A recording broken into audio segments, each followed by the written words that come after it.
Okay, greetings and good afternoon to all. We truly appreciate your time and interest in participating in this webinar, which is the last one of our this spring semester. And today we're going to talk about AI, artificial intelligence, and the future of academic integrity.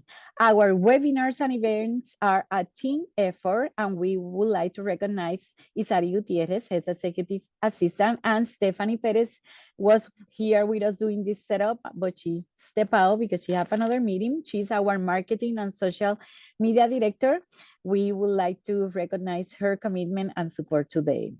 Today, we are delighted to present our speakers, Dr. Jennifer Mathis, and who is the Chief Executive Officer, and Dr. Madeline Shellgreen, or Maddie, as as her nickname, Director of Outreach and Development for the Online Learning Consortium, which are partners of HEADS, and we are so delighted for this. This is hopefully the first of many times they join us in a webinar to share their back knowledge.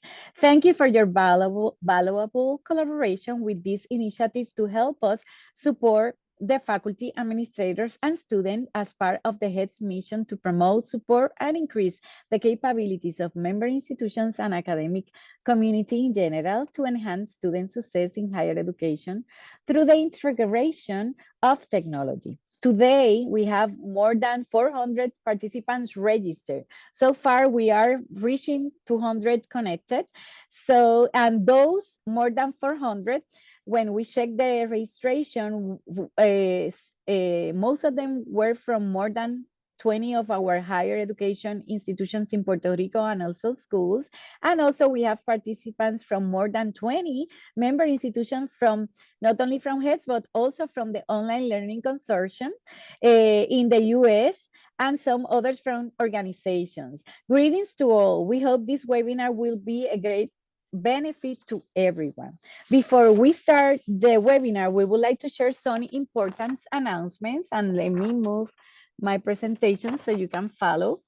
First of all, for your convenience, you can access the simultaneous translation that will be shared in the chat through Wordly, which help us expand our impact and reach.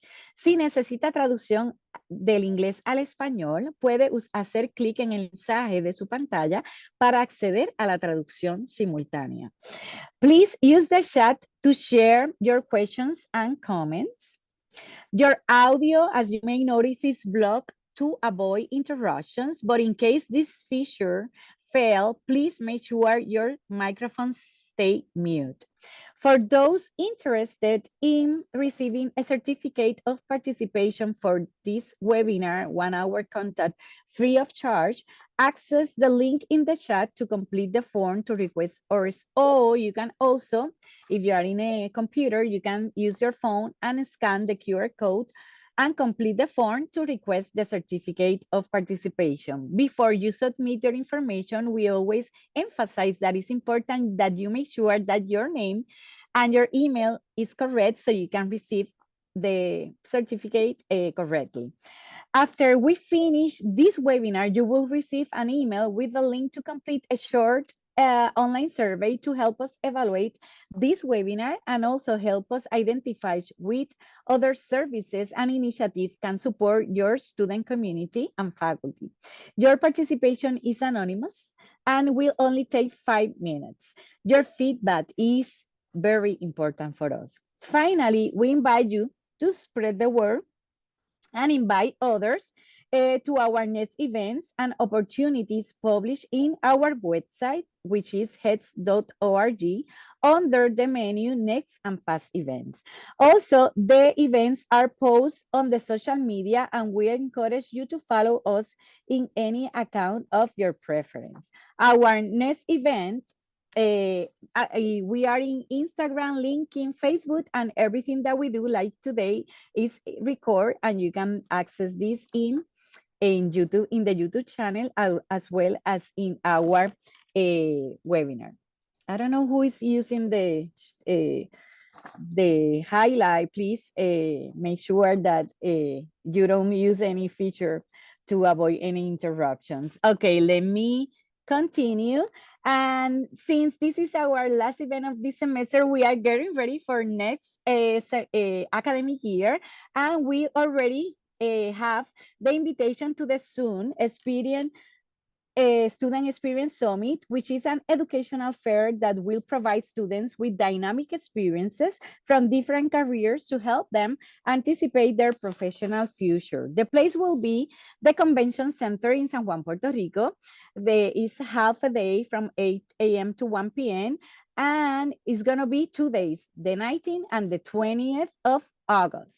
And together, excuse me, with this, we're gonna held as part of a collaboration with the Soon Experience Summit, the Student Leadership Showcase that this time we're going to talk about AI in action. This will be another event that we will hold to showcase those renowned speakers and also give the students the opportunity to share their innovative projects and also learn about the tools that are available for them to help them succeed in their academic goals. That's going to be the second day of the Zoom in the 20th in the same time. To continue, we would like to remind our faculty and administrators at HEADS member institutions of the last call you received that in your emails. This is the last call to share your feedback through the HEADS faculty and administrators survey. You have until May 18 to submit your feedback. Your responses are crucial in helping us enhance our services and support your professional growth. So please make sure that your voice is heard through this online service. Finally, we would like to help post promote among your students and colleagues the access, we would like to also give you this reminder of the opportunities for expert resources, since we are looking for professionals to voluntarily offer webinars for students, faculty, and or administrators on different topics. You just need to, it have to be either in English or Spanish. You can find all the information in our website, and the deadline is June the 30th. And also, we are looking for HEADS ambassadors. Those are students who can develop their leadership and help us promote the HEADS services among their peers in their campuses. They have also until June 30th to help us in this endeavor and become a HEADS ambassador. If you need more information, please let us know. Finally, I would like to help you to promote among your students and colleagues the access to the Peterson test spread at the Student Placita in the HEADS website, where you can find scholarship practice tests and ebooks to prepare for tests like the PCAT, ELSA, GRE, NCLEX, among others. And it's very easy to access. Just go to HEADS under the Student Placita, click on the Peterson test link. If you don't know the passcode of your institution, please send us an email with the name of your institution and we will give you this passcode right away. Likewise, you can access the Peterson Career Prep to search for jobs, internships, tools to create resumes, and find career advice, among other tools. The password is the same for both services. Remember that if you don't have the passcode, send us an email at info@heads.org and we will send you your passcode. Okay, now we're gonna give you, we are ready to start our webinar, but first, let me share with you and read a summary of today's speaker professional background.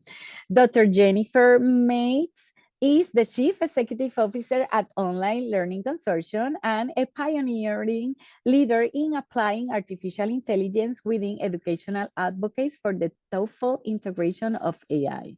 At Online Learning Consortium, she leads initiatives that helps educators and institutions to harness the power of AI with integrity and purpose.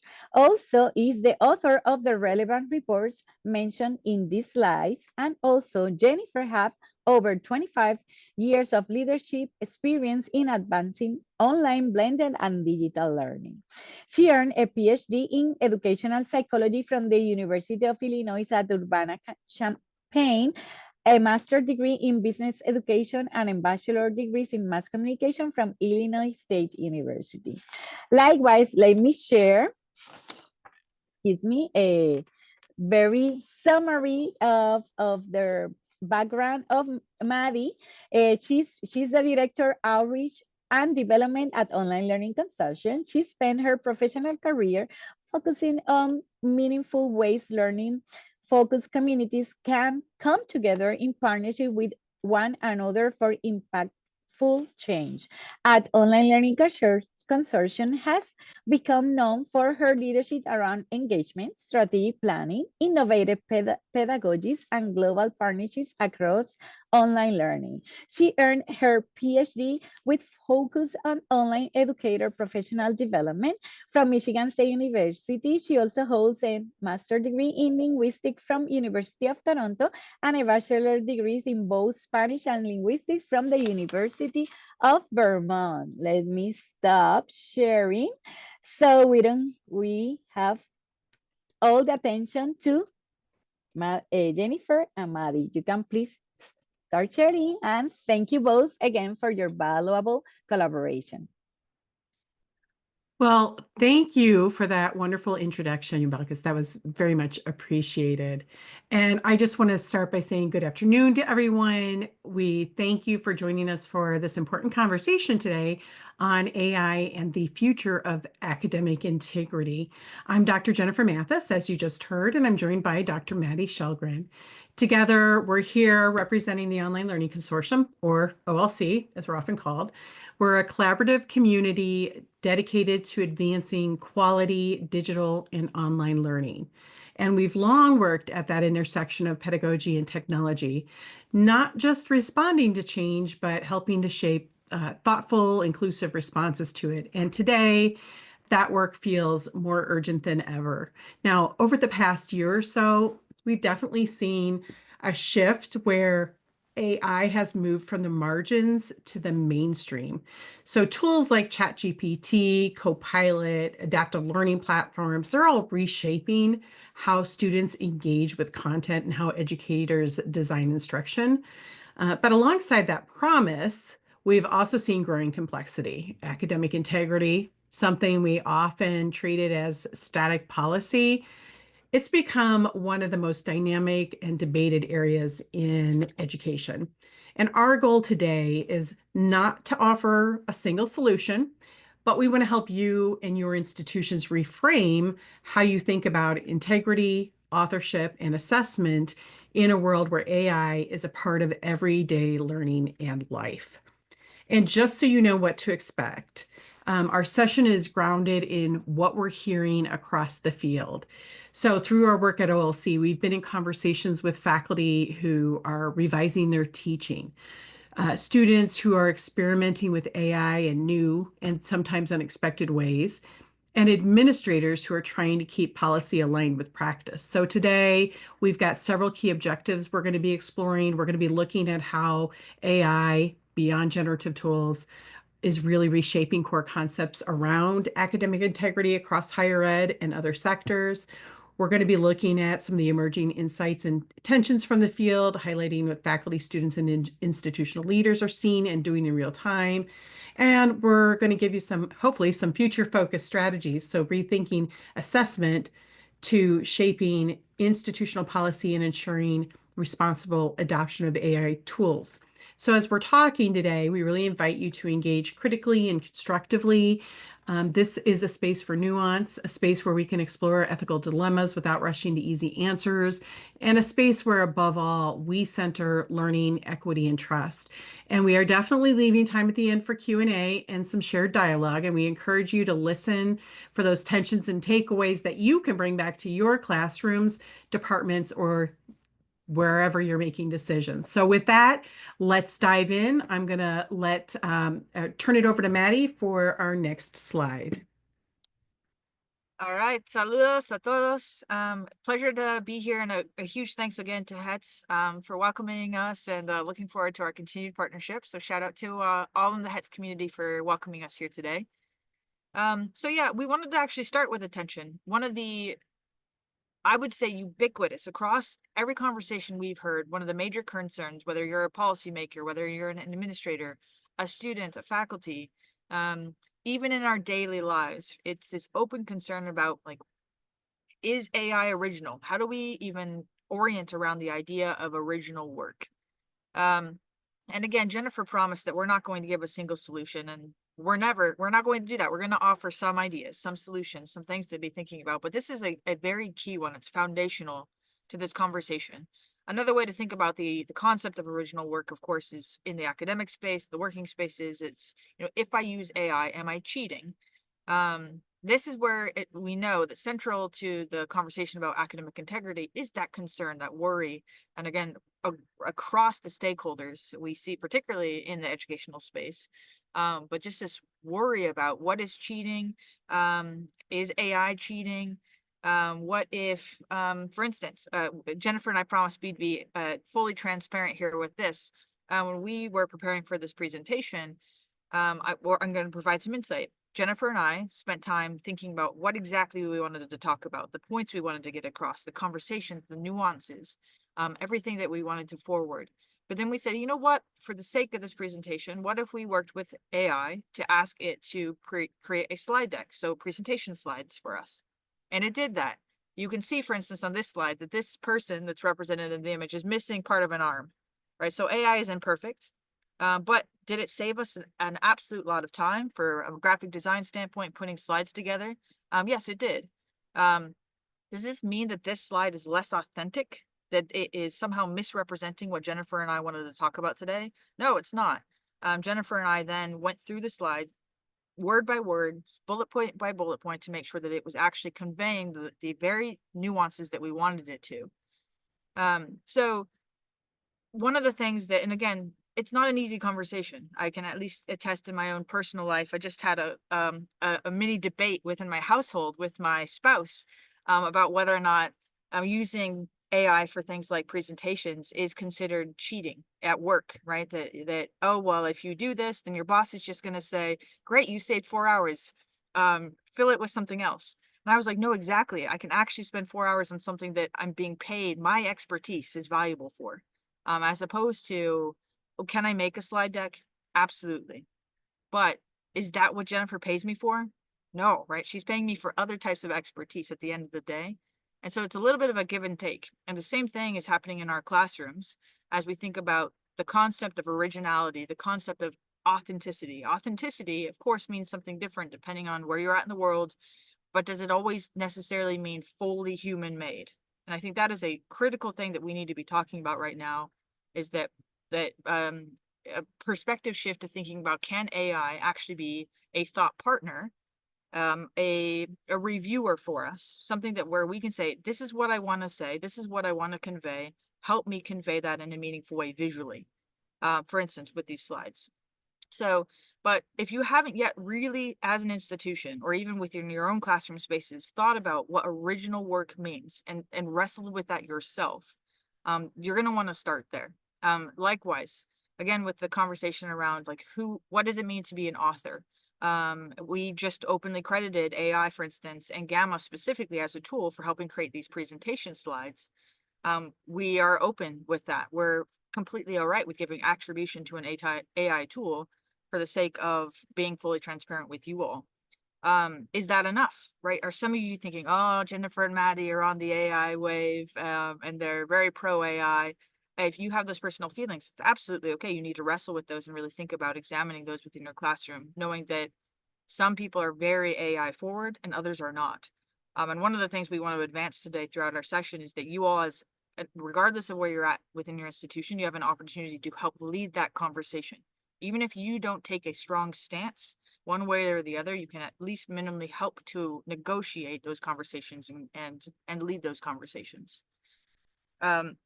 I will say this as well, as one of the key questions that we know comes up and is consistently coming up within and across the educational sector is this idea around assessment. So let's say that we've gotten to a point as an institution where we've agreed that we're going to embrace AI. We've written up some policy, students are embracing it. We've come to terms with the fact that AI is here to stay globally. There's now actual administrative governmental policies being written about AI as we speak, and or some already exist. So if AI is here to stay, and if we also look at, I said today, I was taking notes, just earlier this week, I saw a recent job report that was reporting on expected skills and what the job market's going to be looking for across different sectors. And within the corporate sector, the #1 ranked skill is going to be AI skills, the ability to understand, implement, and use AI. So, right, let's imagine, even from an educational standpoint, if our goal isn't just to teach, but prepare students for a working world, for world beyond education, we need to actually integrate AI. Otherwise, we're doing students a disservice around the world if they are expected in and across job markets to potentially implement AI. So, but that then it gets to the one of the most important conversations that we know people are asking right now, is just, so what does that mean for assessment? How do we actually assess AI in the classroom? How do we know what's meaningful? How do we know what's authentic? Again, how do we gauge that conversation around authorship? So, and we're going to provide some examples today in a later slide, but we just wanted to at least start with 3 framing questions. If you haven't yet, everyone's at a different stage with respect to AI, but if you haven't yet wrestled with these 3 questions, we highly recommend you start there. So I'm going to tag in Jennifer. We're going to, and again, we'll go into some more detail about some of these, including assessment in a few slides. But Jennifer, over to you.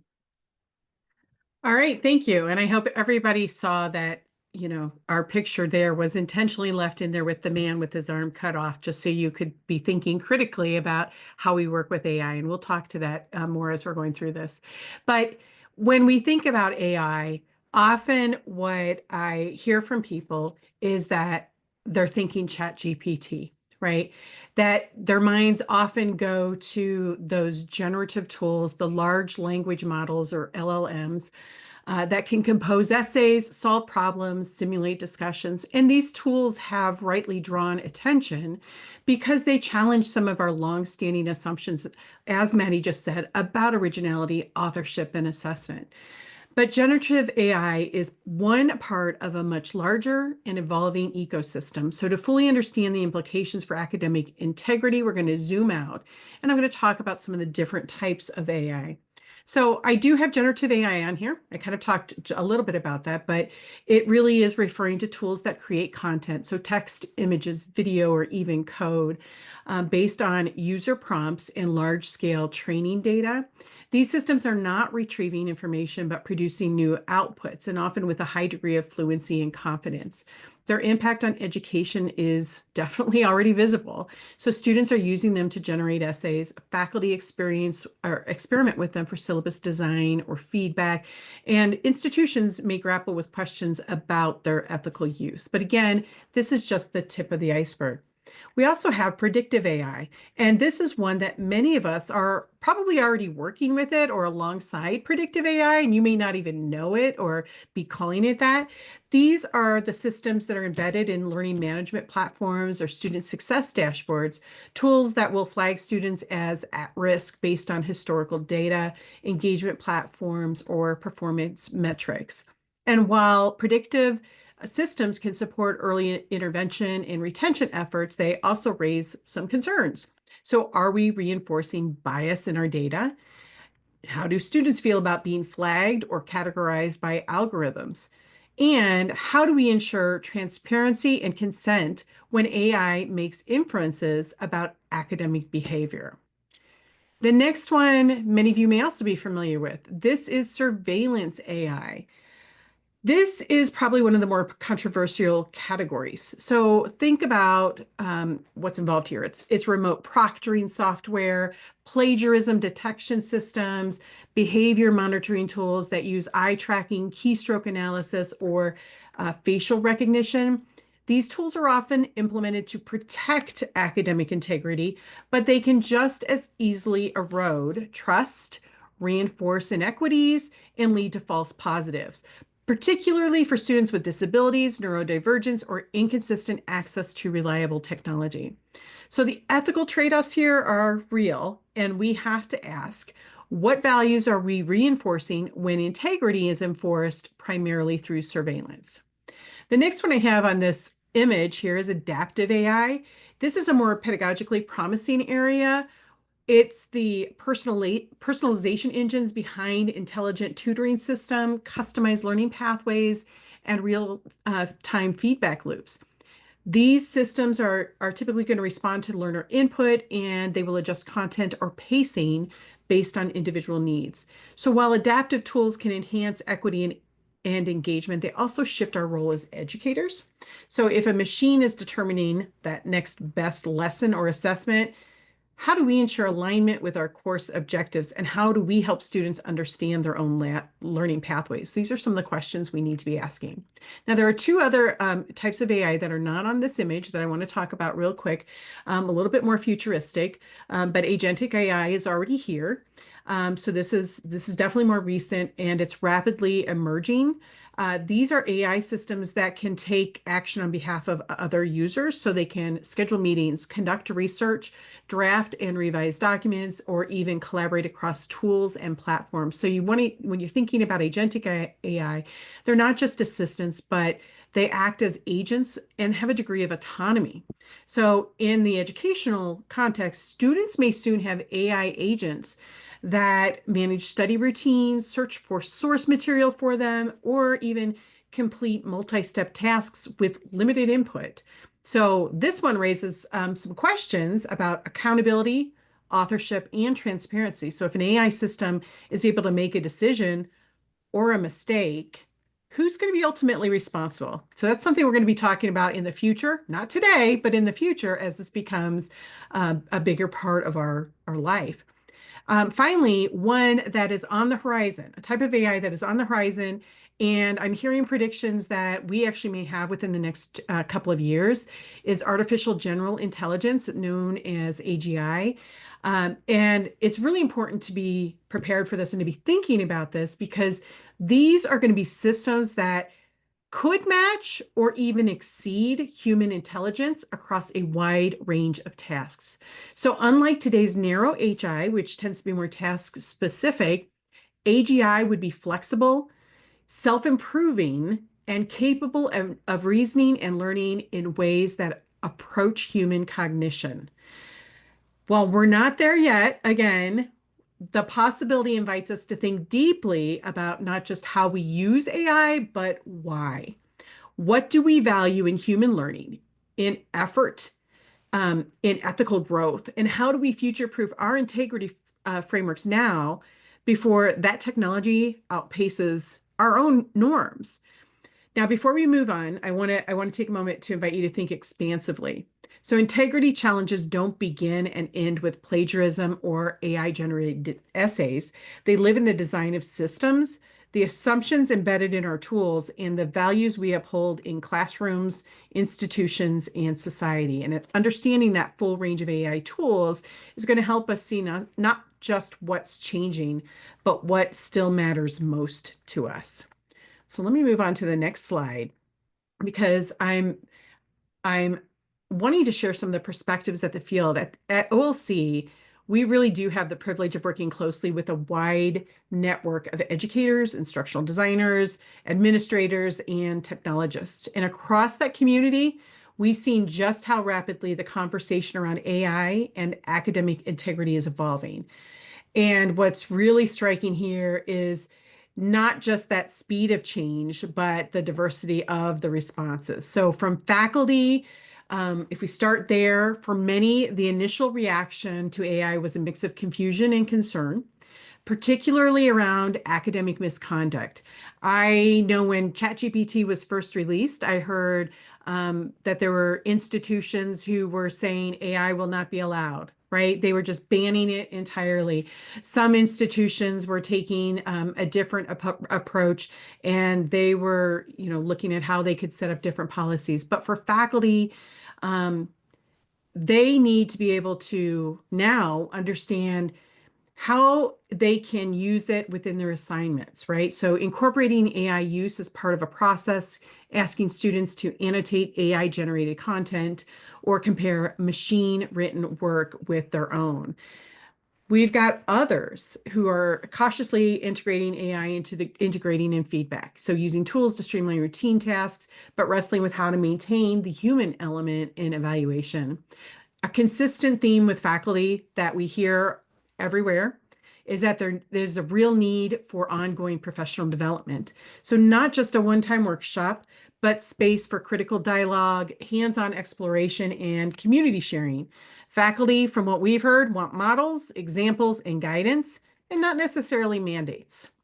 On the other hand, students, from them, there's also a wide range of perspectives. Some students really feel empowered because AI is offering them scaffolding, language support, time-saving tools, so that can help them with navigating overwhelming workloads. Other students are confused. They're unsure about what's allowed, especially when policies are vague or inconsistent across courses. And yes, we also see misuse. And this is not always out of malicious intent, but sometimes from unclear expectations or pressure to perform. One of the most important shifts AI is forcing us to make is in how we define learning and authorship. So if a student uses AI to brainstorm, outline, or polish their work, are they still learning? Are they still the author? These questions are uncomfortable, but they also open space for more transparent, reflective learning. Instead of simply asking, did you cheat? We can ask, how did you approach this task and what role did tools play in your thinking process? So ultimately, when we're looking at this with students, it's not just a technology conversation, but we're talking about values. And finally, we've got administrators who at many institutions are finding themselves in a reactive mode. And they started that early on, as I mentioned earlier, trying to catch up with a sudden wave of AI usage. So there's often policy gaps. So academic integrity statements that don't mention AI. Faculty often are left on their own to make decisions, or there's inconsistent enforcement across departments.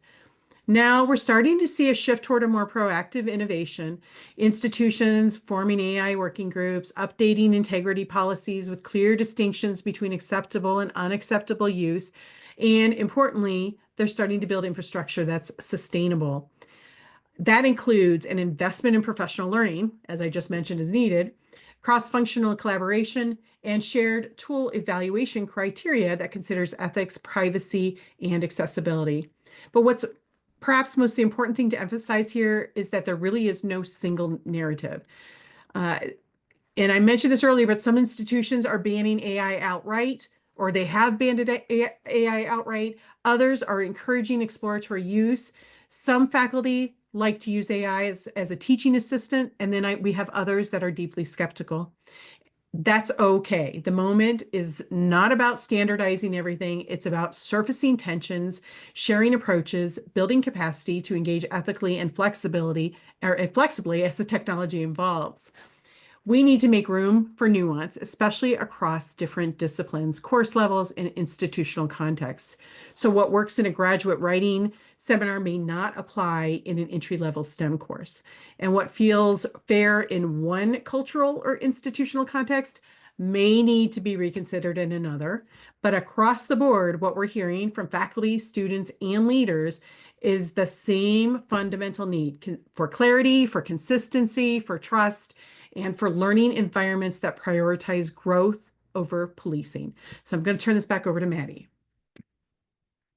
Yeah, absolutely. And you'll hear Jennifer and I echo each other. This slide is more so, if nothing else, a visual representation of many of the, based on everything we're hearing, some of the things that we'd recommend. If we were to recommend anything, it'd be these three perspective shifts, thinking about a future-oriented lens. This by no means will have you future-proofed. So I don't want to make that promise by any means, because AI is continuing to evolve, and therefore the conversation will necessarily need to continue to evolve. But based on everything we are hearing, these would be three new lenses that we would highly recommend for now. And Jennifer just touched on these, but sometimes a visual graphic is helpful. But thinking again about ethics over enforcement. So shifting really importantly from a like, hey, if you do X, you will get in trouble, to more so a dialogic conversation around why, and having that be collaborative with and across all your stakeholders. This is going to be key. That's one of the things that, from a student perspective, we've been hearing is that if decisions and policy decisions are just made unilaterally that impact students, and students aren't part of that conversation, and they're thinking, well, hey, I've been told by my future employer that I need to use AI and you're not preparing me. well, they're going to feel disillusioned by the actual purpose of higher education, which, if again, not for this conversation, but there are extremely important trends that higher ed does need to tend to right now, looking at the future of work, across the world, and the purpose and role of higher education in preparing students for the future of work. This is, of course, culturally contextualized, so I don't want to make any claims for the whole of the world here. But I do know, for instance, in the United States, a lot of education, higher education right now is perceived as I go to school so I can get a job. It's not I go to school so I can learn, right? It's I go to school so I can X, right? And that X, that reason, that outcome right now, by and large, is to get a job. So if that's a reality that higher education is facing, then how do we prepare that student, right, for that job? And if AI, again, is expected for the workforce now, then AI has to be part of our conversation within higher ed, whether we like it or not, right? And Jennifer and I are fully believing, and so is the OLC, that the higher education and educators broadly must be part of the conversation. We can't be left out. We can't do what higher education does. I'm going to say best, though this might be contentious for some in the field, but higher education is slow. We're slow to change. We're slow to be part of the conversation. We can't be left behind at this point in time, because critically, we have decades and decades, in fact, hundreds of years worth of experience within and across academia about the concepts of authorship, the concepts of authenticity, and ethics. So making sure that higher education is critically part of that conversation is something that you're going to hear from us that we highly recommend. So be part of it. But of course, we know policies of enforcement don't typically go over well when we're looking at massive shifts and trends and changes like this that we're faced with and we have to reconcile with. So again, moving beyond prohibition, because prohibition right now is leading to use and it's leading to, I'm going to say disenfranchisement. As probably the best word I've heard of late as describing what people are feeling, whether they're faculty, students, or policymakers across the board. And again, Jennifer touched on this as well. So this is more so an echoing, but a reframing around a future-oriented lens. I could think of this as a loose framework for now. But a big shift would be moving into a lens of shared values. So again, treating this as something that is collaborative and ultimately developmental. And you could think of this in across multiple stakeholder, but also with and with respect to AI.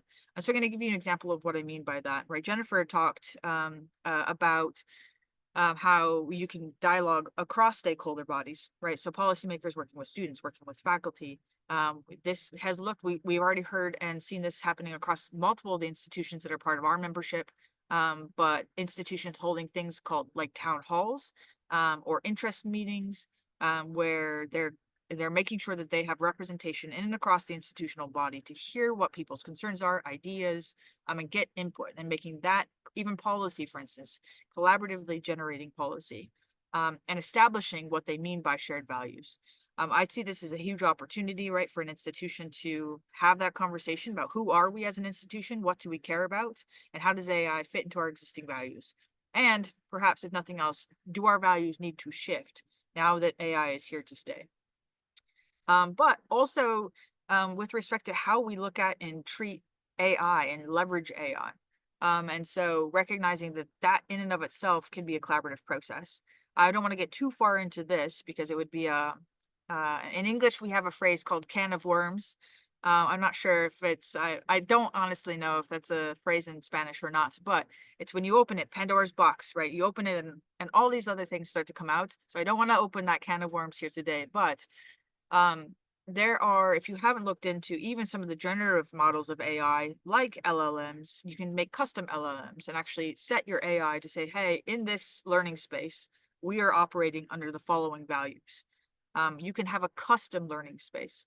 And so one of the things that is we're going to need to pay attention to as a learning body is that we can set parameters around the uses of or even the learning scapes within AI as it develops. And so making sure we're part of that conversation so that we can say why that's important and help influence policy is going to be key as we move forward. And then lastly, Jennifer and I started with this, but we wanted to return to this as well, is that just the concept of making sure that no matter what, that we are advancing a narrative of being critical of AI.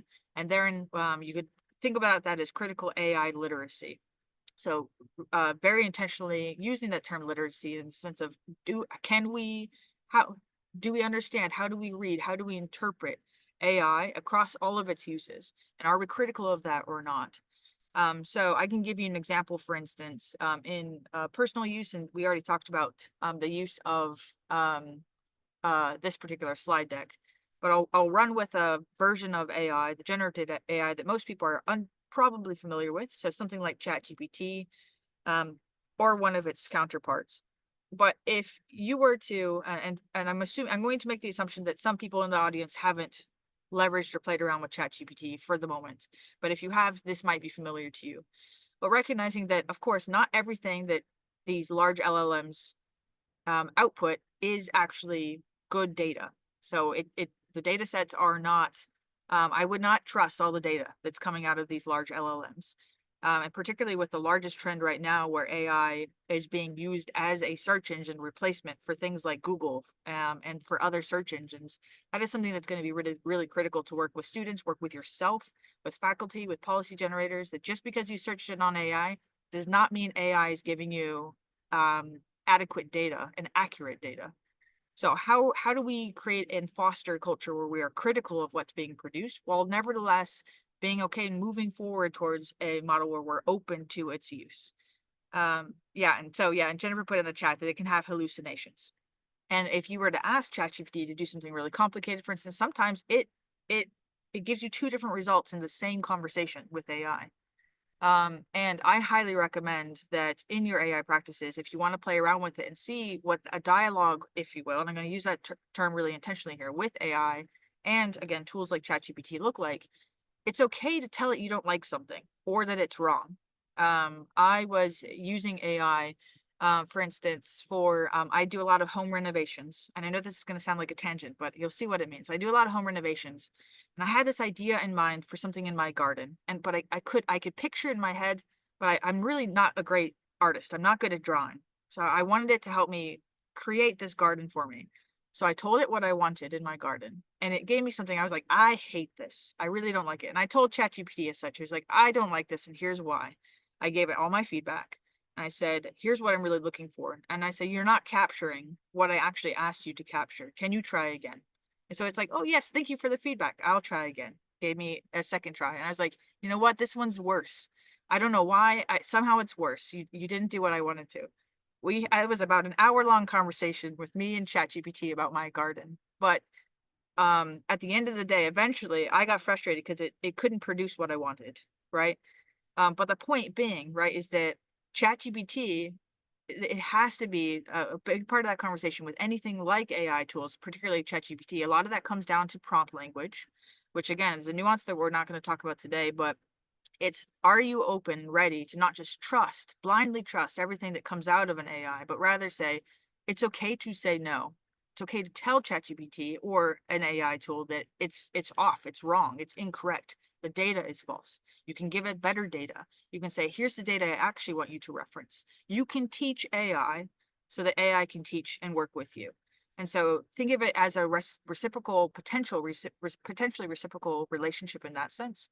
But you have to be willing to invest the time into it, which again makes it hard. And we know that a big concern of faculty particularly is that who does that labor? Who's expected to do the labor to prepare AI tools, to customize AI tools, to get them ready for that kind of critical dialogue? So at a minimum, knowing and helping students and yourself and your faculty and your colleagues be prepared for criticality when using and leveraging AI is going to be helpful.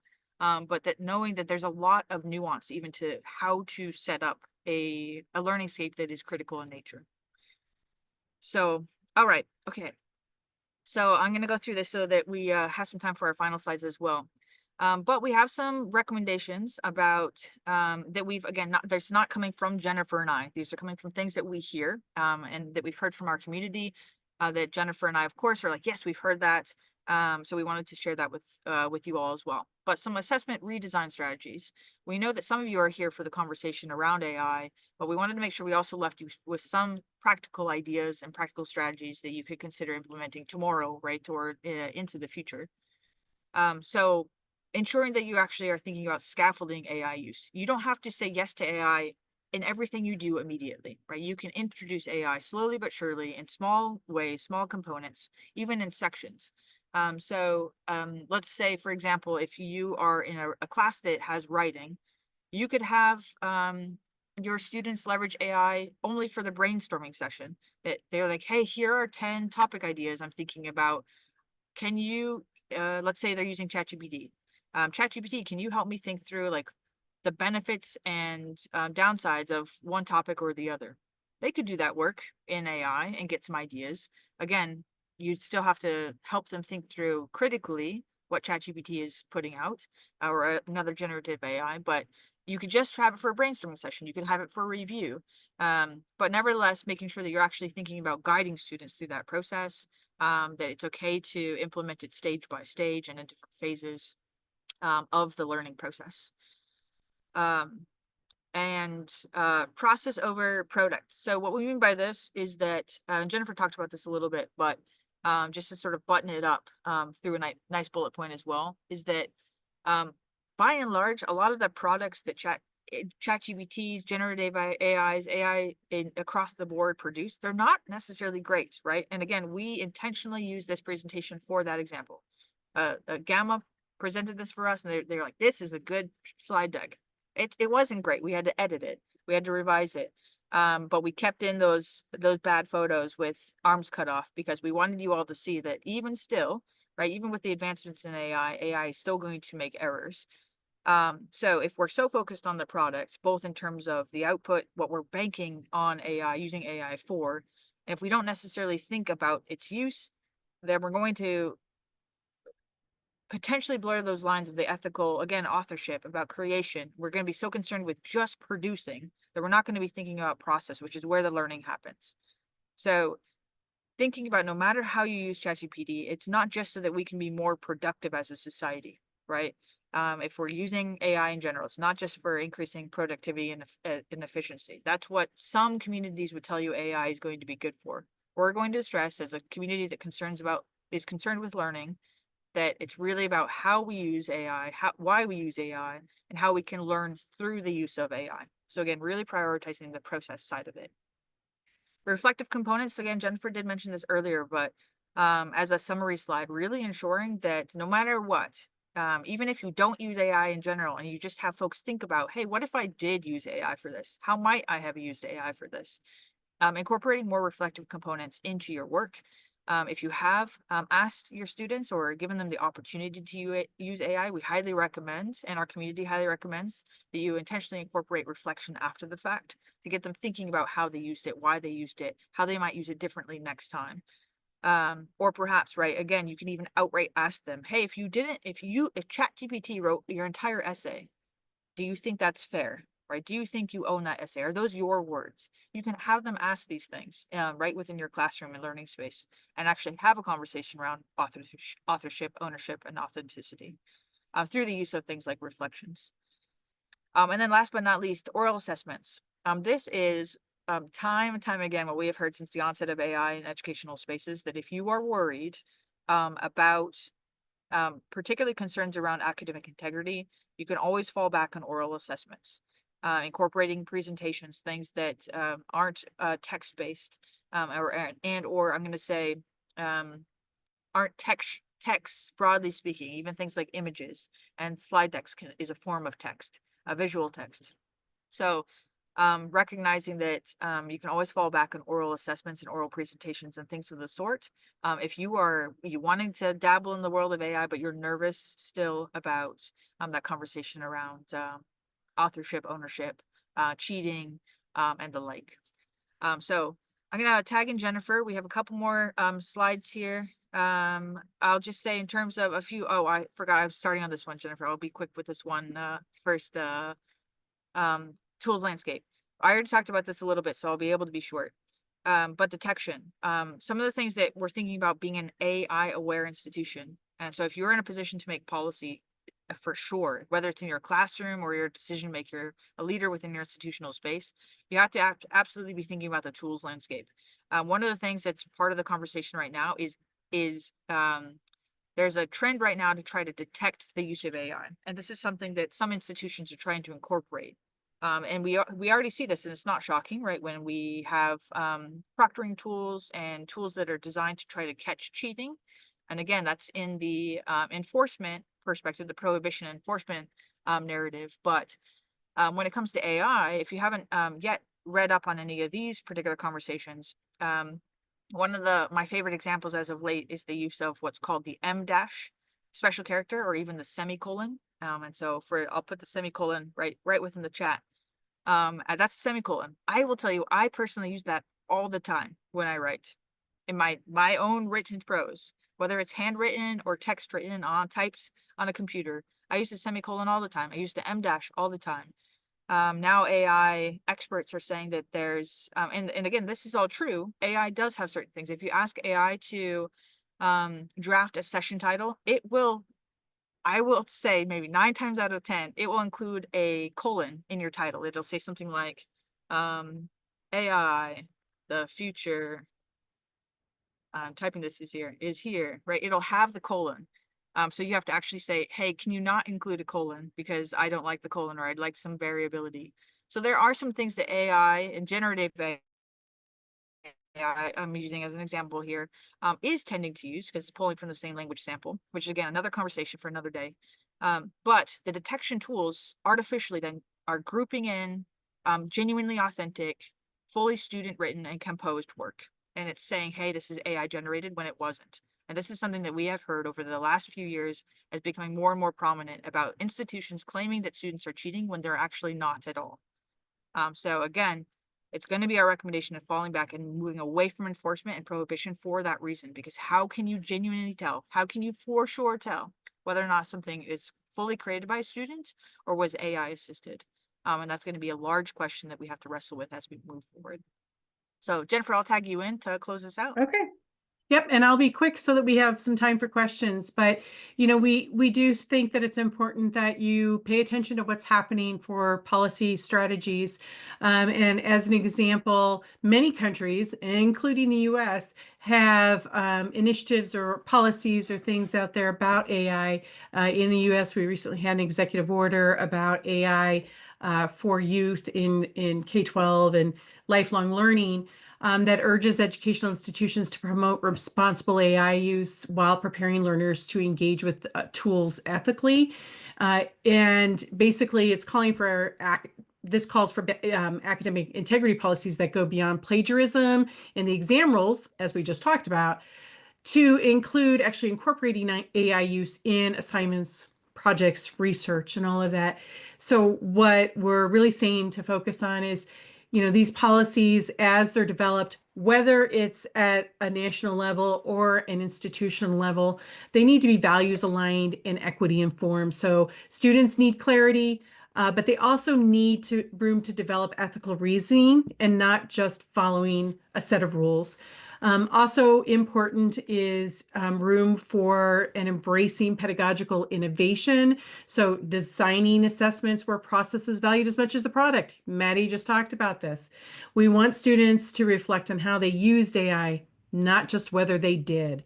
And faculty scaffolding. I mean, all of these were things you've just heard about. And then responsible adoption is another point we wanted to make. So institutions need to be deliberate in how they adopt AI tools themselves. So what tools you use, you need to ask, does this tool support learning? Is it transparent? Does it uphold trust and equity? And think about your AI strategy. And I actually wrote something on this recently in one of my LinkedIn articles where you can see, you know, what are some things you have to do when you're thinking about building a responsible AI strategy.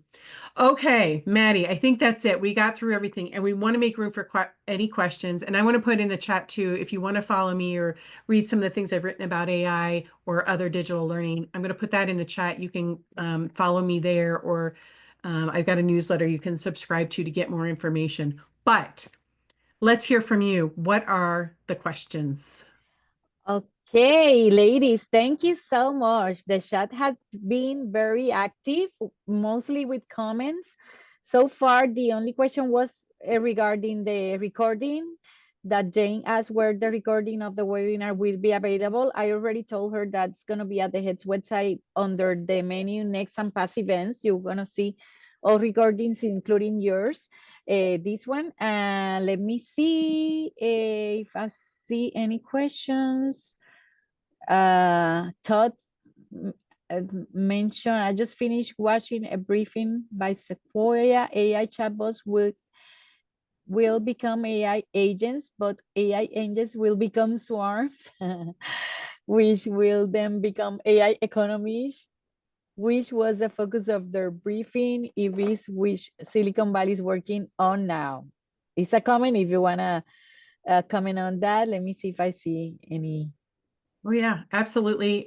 We are, I mean, when the agentic AI was first introduced and they started, using that, we knew it was just a matter of time before these AI swarms or basically multiple agents working together to be able to do research, answer questions. I mean, this was definitely something that we knew, was only a matter of time, and it's already happening in different technologies that are out there. So when you look up, different types of AI agents, you'll see that many of them are looking at ways they can have multiple agents working together. So good point. I also Okay. will, you Belkis, I'll Go. respond, I'll expand on a comment. So Terry, thank you, Terry, for commenting on it. I responded to something Terry had put in there, but it was just about, so I just want to amplify in case folks aren't following along in the chat, but Terry had said that the checking tools are a losing game. And it expanded a little bit, and I fully agree with that. One of the things I added on as well is that, and this is, again, this is not new with AI. We've seen this time and time again within the educational space, is that you have a tool, suddenly you have somebody that tries to check that tool. Then you have a new technology that said, hey, we're going to try to revise this so it can't be caught. You can't be caught. You can't be checked. That's exactly what's happening with AI, right? That OpenAI just with its most recent update, for instance, it now has codes that are detectable. So, and there are detectable tools that companies can use to supposedly tell if you used AI or not. Not even a week after that release came out, there is now a website that you can go to and use for free that will now go in and delete those symbols so that these detectors can't actually detect your use of AI. That will be a perpetual problem.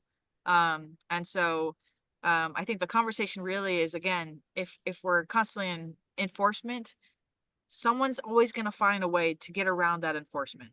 We're always going to have that. So we have to change the conversation because these tools are changing so quickly that at the end of the day, if all we're doing is caring about trying to catch students using AI or catch faculty or catch colleagues using AI, we're going to already be behind the conversation and behind where the world is trending. So just shout out to Terry for chiming in with that comment. And I think it's an important one to think about. Okay, I see a mix of comments in English and Spanish. I know Maddie understands Spanish very well. I guess Jennifer too, because our excellent is a very similar word in English and Spanish. Everybody is saying excellent information. I see a question here from Jose Serrano. How can a teacher distinguish a student's personal creativity from artificial intelligence? Oh, that's a tough one. Who wanna jump in?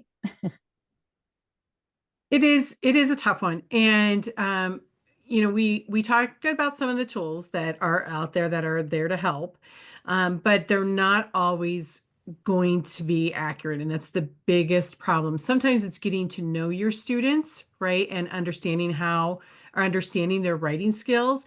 And when you talk to them, if how they're talking does not necessarily match what they're writing, you may have some questions. So the best thing to do really is, again, going back to how do you incorporate the use of AI and getting students to critically think about what they're getting from AI.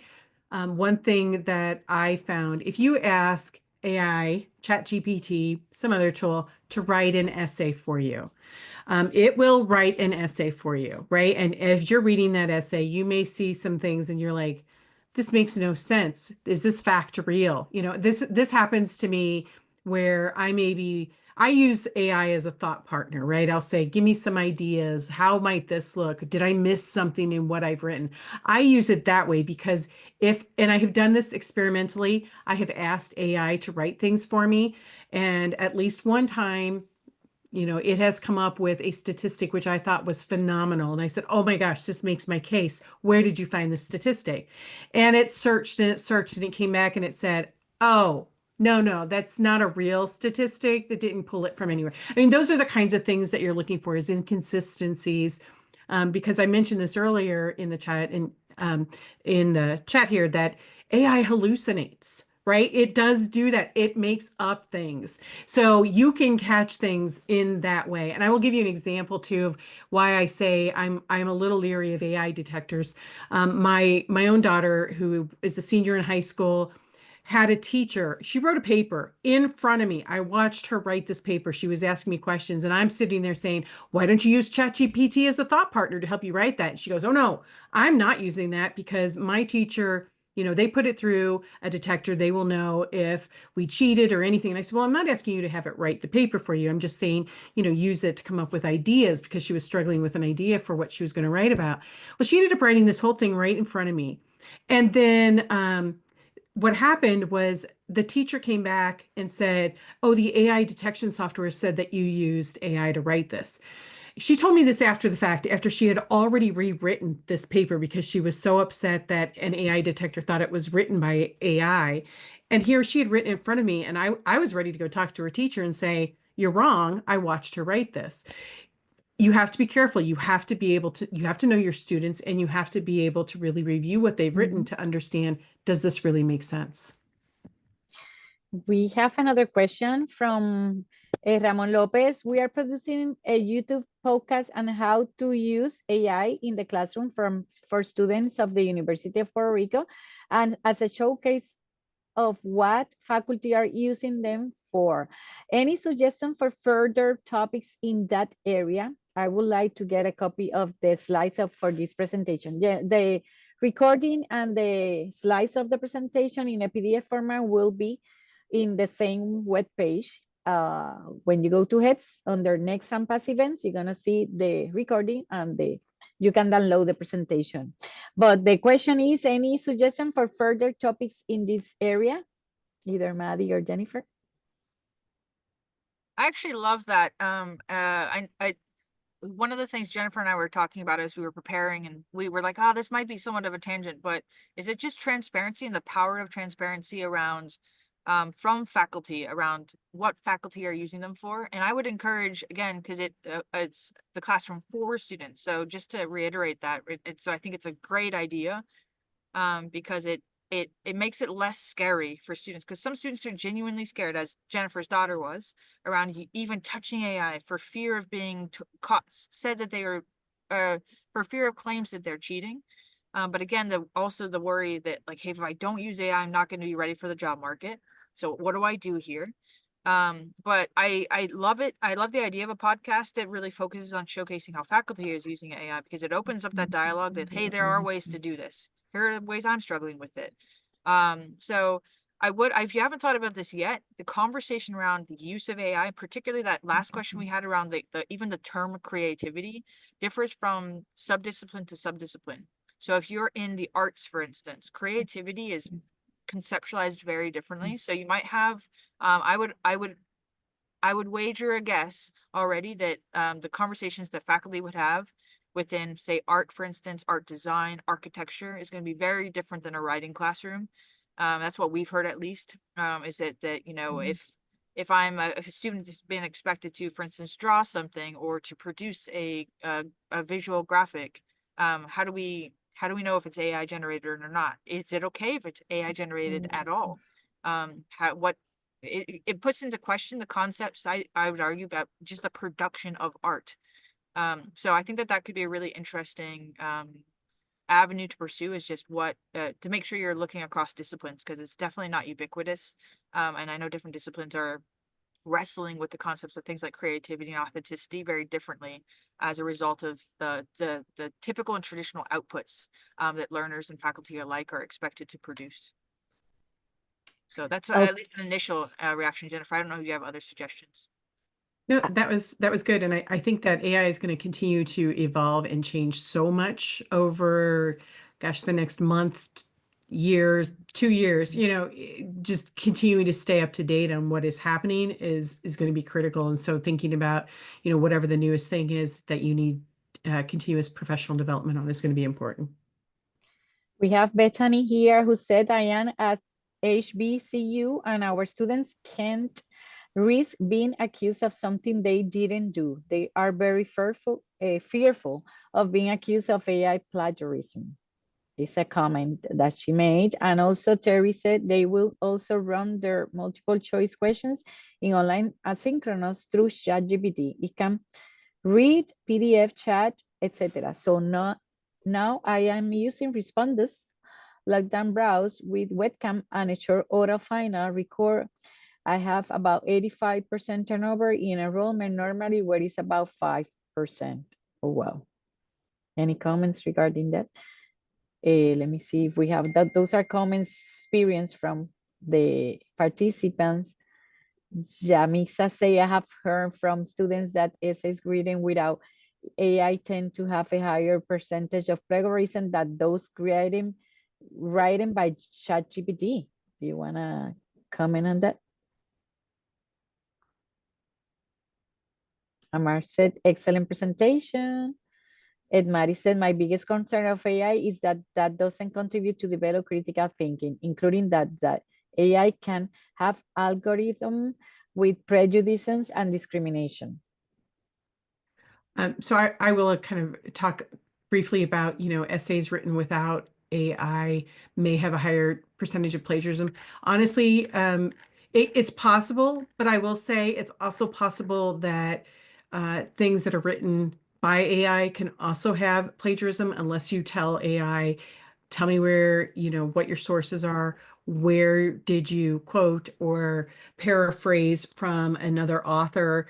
You want to make sure you're doing that. And, as another example, again, I like to play with the different AI tools that are out there. And I was using Gemini Pro, which is with Google. And I shared with it a document and I asked it some questions and, hey, what would you write about something like this, with this particular document? And it gave me something back. And I realized as I was reading it, I'm like, wow, this is actually copying from the document I gave it. That's plagiarism. That's not cool, right? So you really do have to teach your students and understand, critically think through it, because if you're not careful, it's going to spit back what you put in there, and you don't want to inadvertently plagiarize. Maddie asked earlier, there's questions if a student's using AI to write something, and there are issues with plagiarism, who's to blame? Is it the student? Is it the AI? I mean, in our opinion, it would be the student who's not checking it, right? Because we know that AI can be vulnerable to that. So it's a little bit of both. I mean, I agree to some extent that, if it's not written with AI, there could be some plagiarism as well, but you can just as easily find it with AI. And there are lots of different LLM models. I mentioned Gemini Pro. We've talked about ChatGPT. There's Grok. There's, a lot of different ones that are out there. They all have their pros and cons. And so you have to learn to work with them and think critically about what it's giving you. All right. We still have a lot of comments, but mostly commenting what you're saying. And Mari, any final thoughts? And Jennifer, because we don't want to take too much of your time. We know you're very busy persons, as well as everyone here at the webinar. And also we have Teddy Anderson with a comment, and Erica, I think this is a question. I found now that, to finish with that, I find now, espérate que the people is talking. I found out that when I grade essay, I automatically wonder if the essay is Gen AI. How can I get less suspicious about that? I want to be excited for my good writer. And how can we tell our good writers now that kids are studying classes with Gen AI skills? You know, one thing I would also say is to get to know your students and their writing ability, to have them do writing in class where there's not going to be that access to an AI resource. And then you're going to see how their writing evolves, right? What it looks like. And if it suddenly goes from, poor quality to excellent quality, you know that there's probably some AI involved there. Now, I would also say that a student who needs help with writing, who goes to, say, ChatGPT and says, hey, how can I improve this, is not a bad thing. It really is not, because hopefully the students, and if you teach them, how to use it in that way, hopefully they're going to be able to use it to improve their skills. I will also say that there are tools like Claude for Education, which, I know that it's available with a few institutions right now, and hopefully it will become bigger.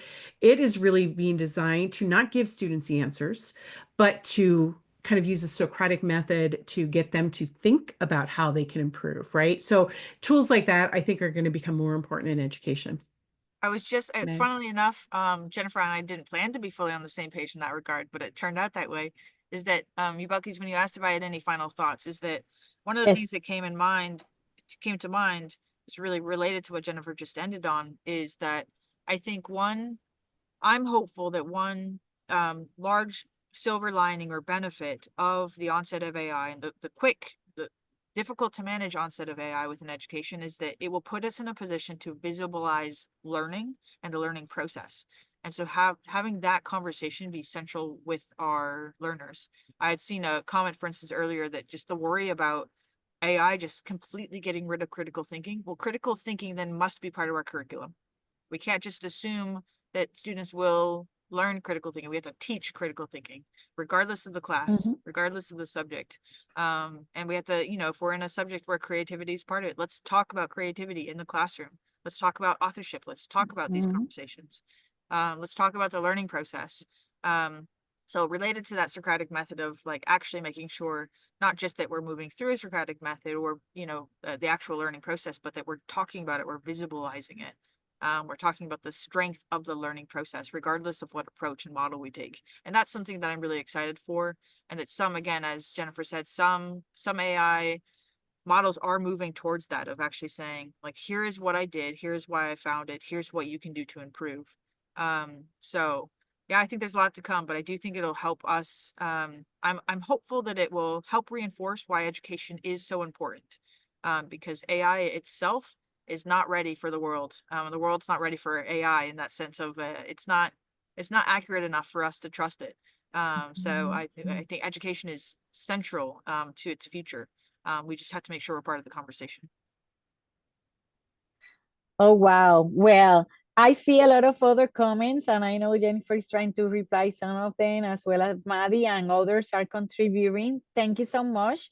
But we are reaching almost 3 p.m. 15 Eastern time. So again, this is a webinar of an hour. We definitely have a second part because this topic is on fire and it's gonna still. So we are so happy to have you again here and to have all your feedback. Remember that you will receive an email to help us with the evaluation of the webinar, and please suggest any other topic that you may want us to coordinate, either with Maddie, Jennifer, or any other speaker from your organization or others. And also remember that click on the link on the chat to request the certificate, because we delete the chat. The chat is no longer available, so you need to request the certificate in the form that have been posted several times in the chat. Isaris, if you can put it again, will be great. I'm gonna stop the recording now for the benefit of Vela, since we finished already, ¿verdad? And thank you all for your time and interest, and thank you officially to Jennifer and to Maddie for this interesting conversation. Let me see where I stop the recording. Aquí. Okay.